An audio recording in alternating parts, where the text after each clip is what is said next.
a subpoena that my office and other offices received. And I did want to confirm that my office did receive a subpoena for documents involving any other correspondence from former President Trump, his campaign, and his aides or other associates. So I'm currently working with the Office of Corporation Counsel as well as our internal IT department to do a thorough and exhaustive search of the 19 individuals that were listed as part of this subpoena. In lieu of my having to travel to Washington at taxpayer expense, we can just submit the information electronically. And so that's what we intend to do to fulfill this request. And with that, I'll take any questions. George, the request is for communications with the president, his campaign, and a dozen plus allies of the president. Did you have any communication with any of those people, and are you aware of anyone in the county that did?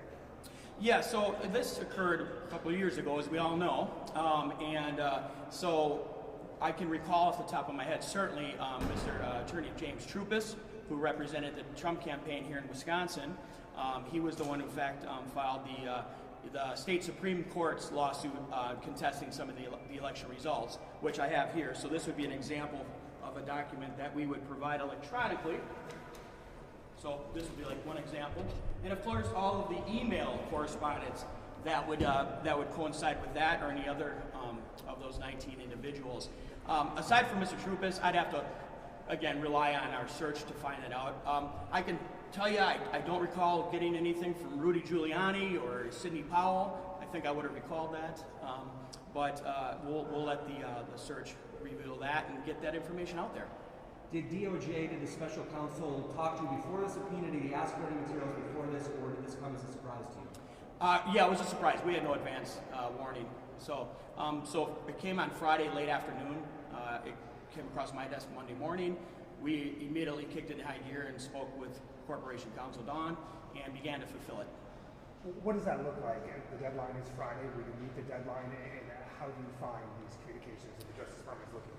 So, today's age, most of the communications are electronic, as we know, and so we'll do an exhaustive search based on keywords like Trump, the Trump campaign, all these individuals listed, and we'll also, in good faith, try to work through all of our staff. So, for example, this calls for the county clerk and all correspondence relating to that, but I'll include every member of my Elections Commission staff and my county clerk's office to be so exhaustive to make sure we fully comply with the grand jury's request. Would that also include one of the former members of the commission who was passed on since that he may have been part of the recount, or he was part of the recount? Would that be involving his family or his trust or anything like that? Well, that's something we're going to have to look into because, unfortunately, yeah, we did have a member of the Milwaukee Election Commission, Milwaukee County Election Commission, pass away during that time span. And so, yeah, it's something we have to look at, of course, because, yeah, he may very well have received correspondence as well, and that, in my opinion, would be covered under the auspices of this request. At this point, though, you're unaware, at least of yourself, of any other communications beyond Jim Trupis. Yeah, currently I'm unaware of that. There's 19 names on there. That was back in 2021, and so we've since had another election, as you all know. So I'm not going to rely on memory. We'll go back and take a look. But Trupis is the one I remember. Is this the first time there have been public record requests that have gotten the same information regarding the relationship or communication with Trump campaign and the president, former president?